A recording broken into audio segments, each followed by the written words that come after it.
the cracked taillight, the wrong exit off Route 9, the black SUV that pulled over before Bridget even had her hazards on.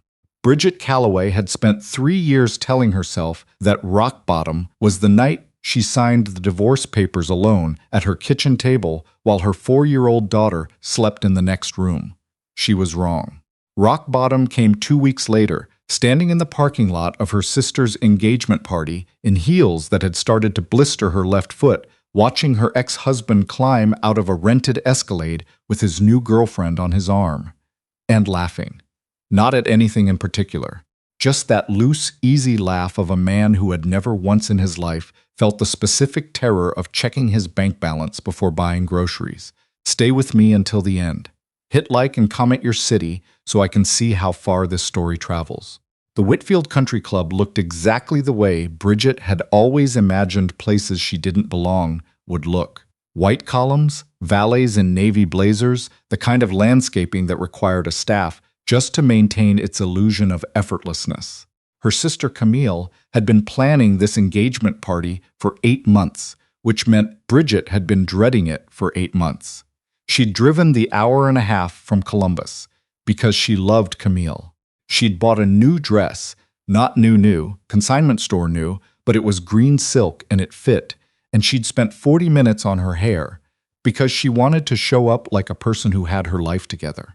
She was 32 years old, a physician's assistant at a pediatric clinic that paid well enough, but not well enough. Single mother to a kid who had just started asking why daddy lived somewhere else now, and she was standing in a parking lot at her sister's engagement party trying to remember how to breathe. Then she saw Marcus Webb, in a linen blazer that probably cost more than Bridget's monthly car payment, with a woman she'd never seen before tucked under his arm. The woman was tall, the kind of tall that looks genetic rather than effortful, with dark hair swept back in a way that suggested she had someone to do it for her.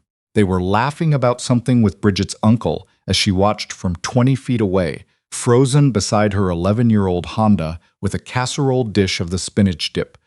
Nobody would eat because Camille had explicitly told everyone not to bring food. She almost got back in the car. She had one hand on the door handle and everything. Then her sister appeared on the club steps in a pale yellow dress, waving both arms like a woman flagging a rescue plane. "Bridget! You made it!" And that was that. The next 40 minutes were an education in the specific misery of being the relative people felt sorry for at someone else's celebration. Camille's fiancé's mother asked about Bridget's situation in a tone that suggested she'd heard about it, which meant Camille had told everyone, which meant Bridget spent the first half of cocktail hour holding a glass of white wine and explaining, calmly, that her daughter Lily was with her mother tonight, that yes, she was still at the same clinic, that yes, things were going fine, really fine. She was on her second glass of wine when Marcus found her. She'd tried to stay on the opposite end of the room. She'd studied the catering table with the intensity of a woman who had opinions about shrimp. It didn't matter. He crossed the room with the confidence of a man who had never considered that she might not want to see him, which was, she supposed, accurate. Marcus Webb had spent most of their 7-year marriage assuming that what he wanted and what she wanted were the same thing. Bridget. He said it like he was pleasantly surprised, which he wasn't. "You look great." The way he looked at her while he said it made it clear he was doing math, comparing the version of her standing here to some internal inventory of what she'd been when she was his, Marcus. She matched his tone exactly. Neutral. Easy. Hi. He gestured to the woman at his side, who was closer now and more beautiful and somehow also less threatening than she'd seemed from across the room, which made Bridget feel guilty for having been threatened. "This is Irina." "Irina, this is Bridget. We were married." Irina extended a hand and smiled the polite vacancy of someone who had been briefed and was handling it graciously. "So nice to meet you." "You too." Bridget shook her hand, felt the difference in their palms. Hers had the particular roughness of someone who washed her hands 40 times a day for work, whose hands had done actual labor and let go quickly. "How long have you two?" 8 months, Marcus said, the same duration as Camille's engagement planning, which Bridget found cosmically annoying. Things moved fast. When it's right, it's right. He said this with the beatific confidence of a man who had never once second-guessed whether he deserved to be happy. "That's great," Bridget said. "Really. Congratulations." You know, Marcus tilted his head. That particular gesture she'd spent years interpreting as thoughtfulness and had eventually understood was just performance. "We were actually just talking about you. Irina is a pediatrician, can you believe that? I was saying you'd probably know some of the same people. Small world." The comparison landed exactly where he'd aimed it. Irina was a pediatrician. Bridget was a PA, both in the same field, except one of them had 8 more years of school and presumably a different tax bracket. "Small world," Bridget agreed. "How's Lily, right?" He said their daughter's name with the careful distance of someone handling something fragile, which managed to be both considerate and unbearable at once. "She good?" "She's great." "Good, good. Kids are resilient." He nodded like he'd read this somewhere.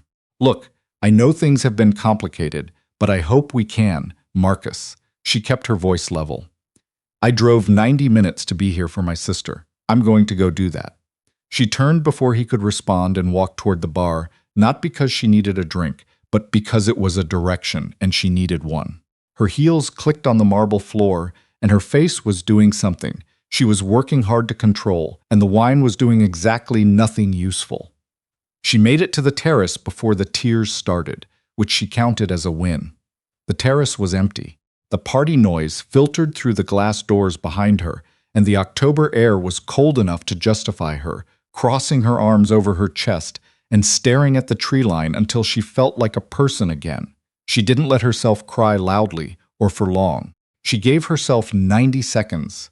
The way she gave herself 90 seconds when a patient's family said something that broke her heart at work, and then she pressed the back of her wrist to her eyes and breathed. That's an impressive amount of composure for someone who's clearly been ambushed. The voice came from the far end of the terrace. She hadn't noticed him. He was standing in the shadow past the string lights, tall, dark jacket, a glass of something amber in his hand. He wasn't looking at her with pity. He was looking at her the way people look at something they find genuinely interesting. "I wasn't ambushed," Bridget said, because apparently her first instinct in a crisis was to argue. "I just needed air." Of course, he didn't argue. He just sipped his drink. "How's the air out here?" "Cold."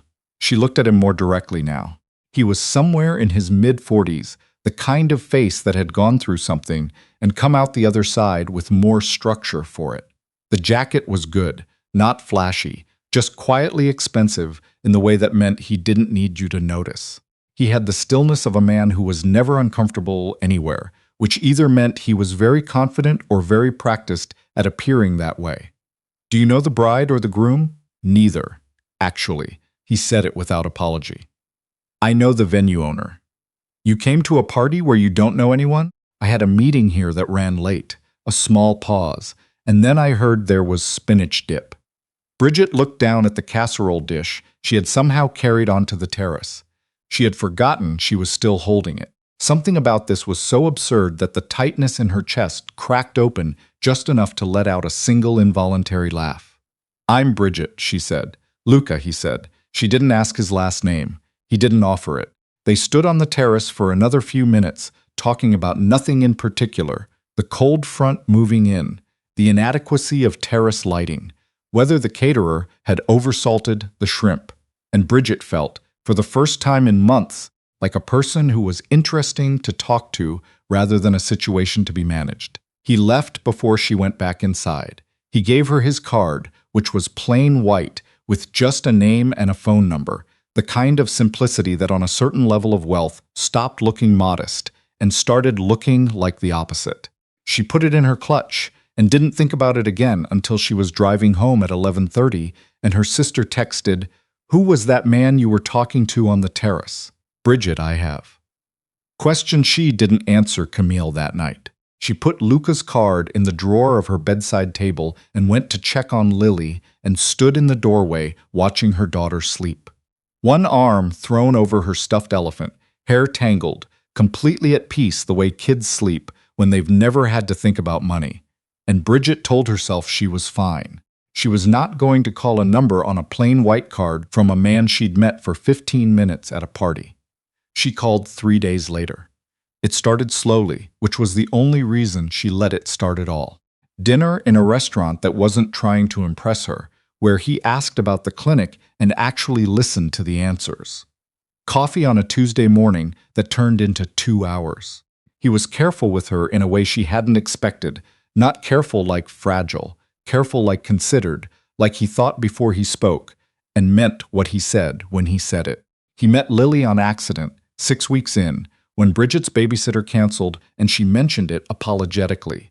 And Luca had said bring her in a tone that left no room for negotiation.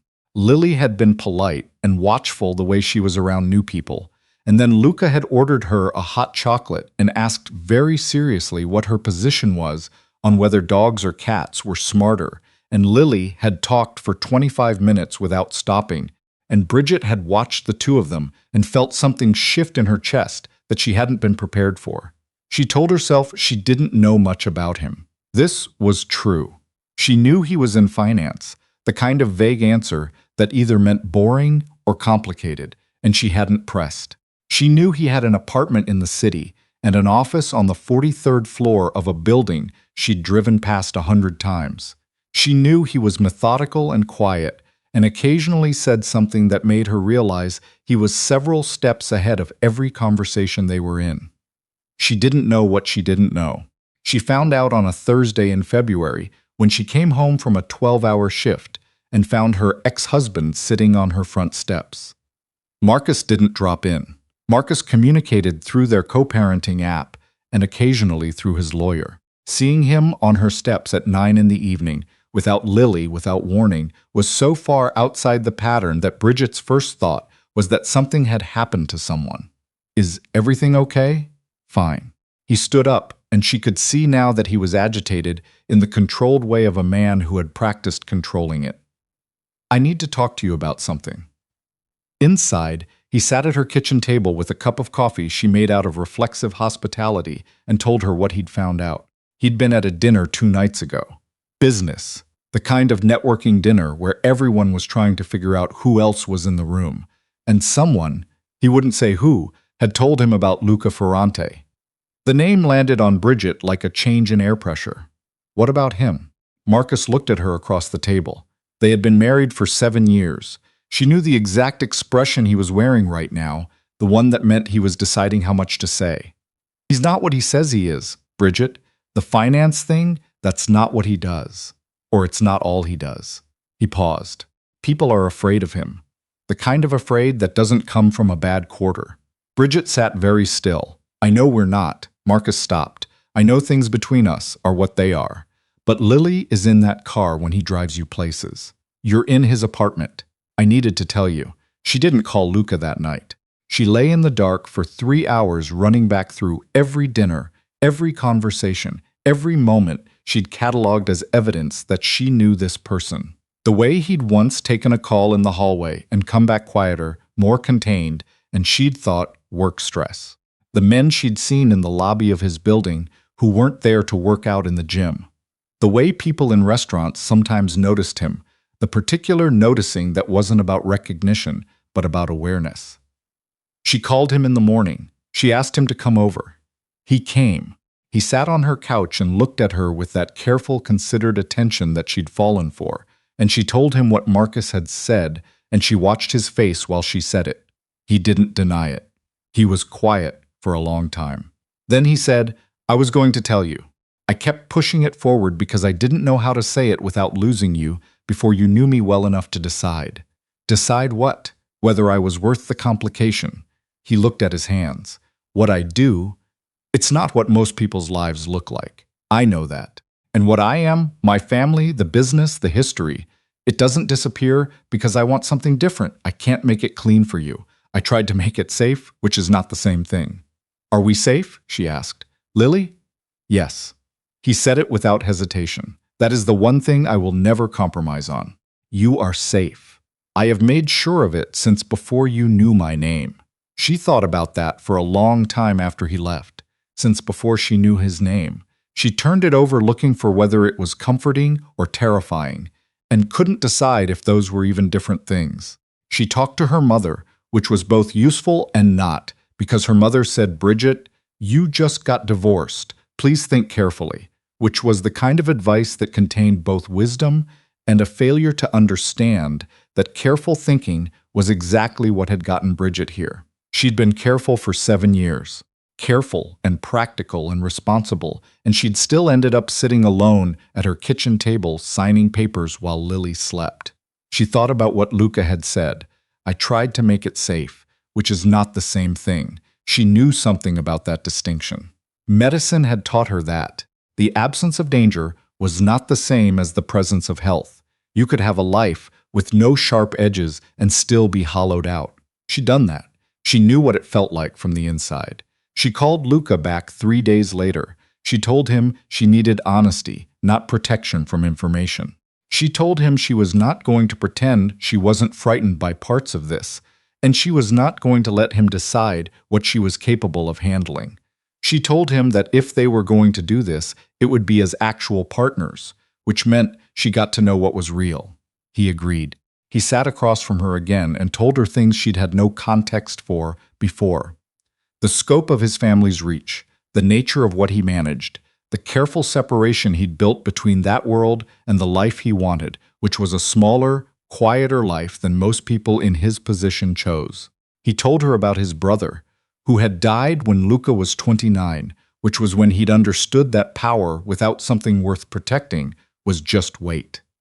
He told her he had not planned on her, that she had appeared in his life. At a networking event, he'd nearly skipped and talked to him like he was a person rather than a position, and he had found, to his surprise, that he didn't want her to stop.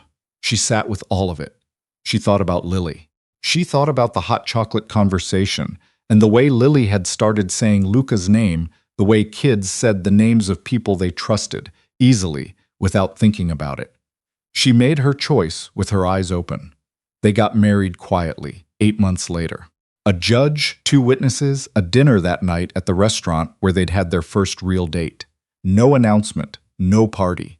Luca had wanted to give her the version with flowers and a venue, and Bridget had said, "I don't need the performance. I need the fact." So that was the fact. Lily took Luca's presence in their life, with the matter-of-fact adaptability of children who have learned that families come in different configurations, and what matters is whether the people in them show up. He showed up. He helped with homework and attended school concerts, and once spent an entire Saturday helping Lily build a cardboard replica of the solar system for her 4th grade science fair. And Bridget had stood in the doorway watching them argue very seriously about whether Pluto deserved a spot and thought, "This is the thing Marcus and I never had. Not the money, not the power. This. A person who shows up all the way." The moment she hadn't expected came 6 months after the wedding. Marcus had been making noises about renegotiating the custody schedule, which Bridget's lawyer said was probably nothing, just positioning. But then it stopped being nothing. Marcus filed for a modification. His argument, delivered through paperwork, was that Bridget's new domestic situation raised concerns: the nature of Luca's business, the people he associated with, the potential exposure to environments that were not appropriate for a child. Bridget read the filing at her kitchen table at 7 in the morning, with her coffee going cold, and felt the specific cold fury of someone who had been very, very patient and was done. She didn't tell Luca right away. She needed one day to be angry on her own first. When she told him he was quiet in that way, he had, not passive, present, and then he said, "Tell me what you need from me. I need him to understand what he's doing." She chose her words carefully. Not threatened, not scared. "I need him to understand that this is not a fight he's going to win, and that pursuing it will cost him more than he's currently accounting for." Luca looked at her for a moment. "You know I can arrange that." "I know." She met his eyes. "But I want to be the one who tells him. I want to do it myself." She met Marcus for coffee 2 days later, at a place she chose, at a time she chose, without a lawyer present because she didn't need one. She sat across from the man she'd spent 7 years building a life with, who was now trying to use their daughter as leverage, and she spoke very quietly. She told him she understood he was frightened, that she even understood some of his concern, because she had felt it too, once before she knew Luca well enough to understand the difference between his reputation and his reality. She told him that Lily was safe, safer, frankly, than most children, because the man in their home took that responsibility seriously in a way that Marcus might want to spend some time reflecting on. And she told him that if he pursued this filing, she would respond with everything she had, and he should speak to his own attorney about what everything meant in this particular context. She didn't raise her voice once. Marcus dropped the filing 2 weeks later. He never explained why. He didn't need to. Life settled into something that looked ordinary from the outside and felt extraordinary from the inside. Bridget kept her job because she had always loved it and because Luca had understood immediately that it wasn't negotiable. Lily grew. She went through a phase of insisting that everyone call her Lily Bell, which everyone did without complaint. She started violin and quit violin and started swimming and was genuinely, surprisingly fast. She asked Luca once, with the directness of a child who had not yet learned to perform tact, if he was her stepdad now. Luca had considered this seriously. "What do you think?" he'd asked. "I think yes," Lily had said, "because you come to my swim meets." And then, evidently satisfied by her own logic, she'd gone back to her homework. Bridget had watched from the hallway and memorized the expression on Luca's face in that moment, because she'd never seen it on him before. Something had gone out of him, some permanent held tension, and what was left was something that looked almost like relief. She said yes, he'd told Bridget later, as if this were an outcome he hadn't been certain of. She said yes, Bridget confirmed. They were standing in their kitchen on a Wednesday evening with dinner on the stove and Lily's backpack in the middle of the floor and the particular comfortable noise of a house where people lived. And Bridget thought, "This is not the life I planned. I planned something smaller and safer and completely within the lines. This is not that. This is better." She thought sometimes about that night on the terrace, the cracked taillight that had made her late, the wrong exit off Route 9 that had added 15 minutes to the drive, the casserole dish she'd carried onto the terrace because she'd forgotten she was holding it, all the small wrong turns that had landed her in exactly the right place. She thought about the woman she'd been that night, pressing the back of her wrist to her eyes and giving herself 90 seconds, and she wanted to tell her something. Not that it would be easy. Not that she wouldn't be frightened, but that she was going to build something from the fear, and it was going to hold. She'd learned that from years in medicine. The body is extraordinary at repair. Given the right conditions, honesty, time, something worth healing for, it knits itself back together in ways that aren't invisible but are real. The scar is part of the tissue now. You don't heal around the damage. You heal through it. Lily asked her once, much later, how she and Luca had met. It was a Sunday morning pancakes. Lily was 10 and had started asking questions that assumed she deserved actual answers, which Bridget found exhausting and admirable in equal measure. At a party, Bridget said, "I was having a hard night and he was standing in the dark on a terrace and we talked about spinach dip." "That's not a love story," Lily said, deeply skeptical. "All love stories sound weird when you say them out loud," Luca said, without looking up from the paper. "Your mom was crying and I made her laugh. That was the whole plan." Lily considered this. "Did you know she was going to be important?" A small pause. He looked up then, and he looked at Bridget the way he'd looked at her the first night on the terrace, like something he found genuinely interesting. "No," he said honestly, "I hoped." Lily seemed satisfied with this. She went back to her pancakes. The morning went on, easy and ordinary, full of the particular noise of people who had chosen each other. Bridget looked out the window at the winter light coming through the trees and thought about how she'd once believed that safety and happiness were the same thing. That if you stayed inside the lines, made the reasonable choices, married the reasonable man, the life would add up to something worth living.